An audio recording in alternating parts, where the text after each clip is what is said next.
Hey, what's up, YouTube family? It's your favorite black guy from Nebraska, and yes, there are plenty of black people here in the great state of Nebraska. Some of you guys liked that content from yesterday. Some commented, I appreciate it. Some liked it, I appreciate that as well. And like I told you guys yesterday, I have an interesting part of this book. This book is only 74 pages, so that means that every chapter, every part of this book it gets to the guts of the information, and that's what I like. So we're going to talk about white slavery in early America. This is the stuff that they didn't teach you in your history class, right? People don't understand how important independent research is. Okay, they don't understand. They don't get it.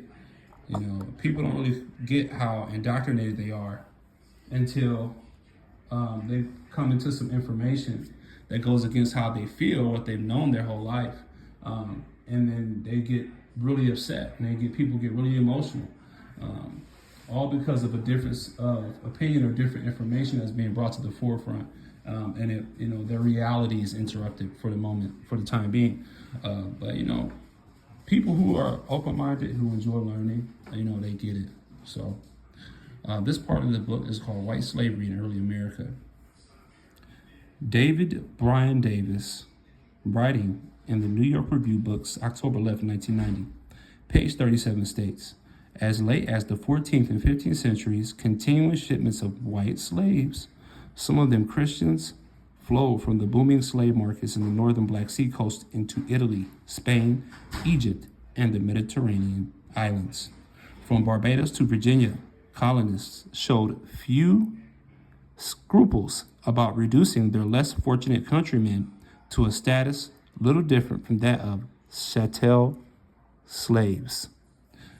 The prevalence and suffering of white slaves, serfs, and indentured servants in the early modern period suggests there was nothing inevitable about limiting plantation slavery to people of African origin. L.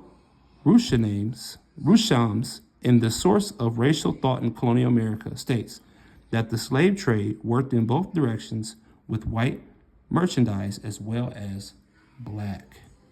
In 1659, the English Parliament debated the practice of selling British whites into slavery in the New World, quote unquote New World. Okay, we know the truth. In the debate, the whites were referred to not as indentured servants, but as slaves, whose enslavement threatened the liberties of all Englishmen. Foster R. Dulles, in Labor in America, quotes an early document describing white children in colonial servitude as crying and mourning for redemption from their slavery. Dr. Hilary Beckles of the University of Hull, England, writes regarding white slave labor, indenture contracts were alienable, the ownership of which could easily be transferred like that of any other commodity, as with slaves. Ownership changed without their participation in dialogue concerning transfer. Beckles refers to indentured servitude as white proto-slavery. In the Calendar of State Papers Colonial Series, America and the West Indies, 1701, we read of a protest over the encouragement to the spiriting away of Englishmen without their consent and selling them for slaves, which hath been a practice very frequent and known by the name of kidnapping. So, kidnapping. In the British West Indies, plantation slavery was instituted as early as 1627. In Barbados, by the 1640s, there were an estimated 25,000 slaves, of whom 21,700 were white. Some observations on the island of Barbados, Calendar of the State Papers, Colonial Papers. It is worth noting that while white slaves were worked to death in Barbados, they were Caribbean Indians brought from Guyana to help propagate native foodstuffs, who were well-trained or well-treated and received as free persons by the wealthy planters. Of the fact that the wealth of Barbados was founded on the backs of white slave labor, there can be no doubt. White slave laborers from Britain and Ireland were the mainstay of the sugar colony. Until the mid-1640s, there were few blacks on Barbados. George Drowning wrote to John Winthrop, the colonial governor of Massachusetts in 1645, that planters who wanted to make a fortune in the British West Indies and must procure white slave labor out of England if they wanted to succeed. White indentured servants were employed and treated, incidentally, exactly like slaves. The many gradations of unfreedom among whites made it difficult to draw fast lines between any idealized free white worker and a pitied or scorned servile black worker. In labor's short 17th and 18th century America, the work of slaves and that of white servants were virtually interchangeable in most areas.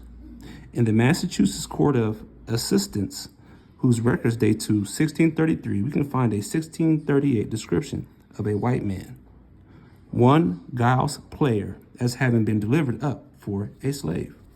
The Englishman William Edis, after observing white slaves in America in the 1770s, wrote, generally speaking, they groaned beneath a worse than Egyptian bondage. Governor Sharp of the Maryland colony compared the property interest of the planters and their white slaves with the estate of an English farmer consisting of a multitude of cattle. The Quock Walker case in Massachusetts in 1783, which ruled that slavery was contrary to the state constitution, was applied equally to blacks and whites in Massachusetts. Patrick F. Morin, in his historical sketch of the persecution suffered by the Catholics of Ireland, refers to the transportation of the Irish to the colonies as the slave trade. The disciplinary and revenue laws of early Virginia did not discriminate Negroes in bondage from whites in bondage. For records of wills in which lands, goods, and chattels, cattle, monies, Negroes, English servants, horses, sheep, and household stuff were all sold together, see the Lancaster County Records and Virginia Colonial Abstracts. Lay historian Colonial A.B. Ellis, writing in British newspaper, few but readers of old colonial state papers and records are aware that between the years 1649 and 1690, a lively trade was carried on between England and the plantations, as the colonies were then called, in political prisoners, where they were sold by auction to the colonists for various terms of years, sometimes for life as slaves. Sir George Sandys's 1618 plan for Virginia referred to bound whites assigned to the treasurer's office to belong to said office forever. The service of whites bound to Berkeley's 100 was deemed perpetual.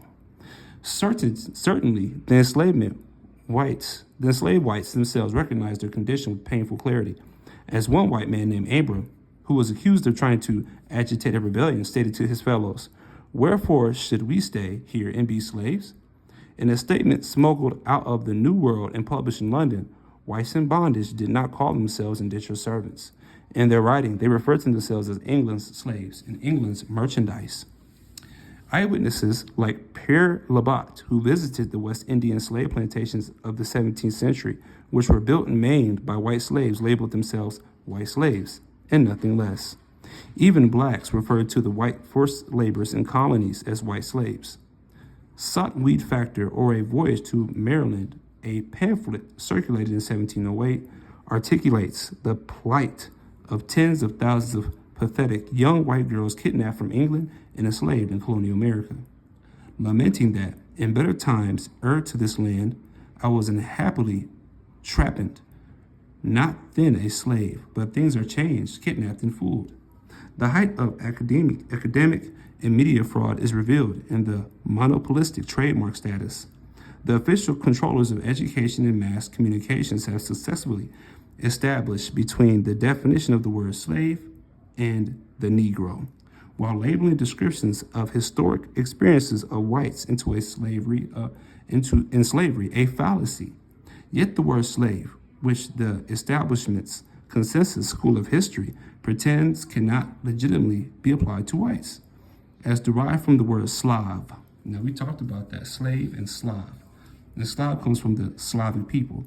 According to Oxford Dictionary, English Dictionary, the word slave is another name for white people of Eastern Europe, the Slavs.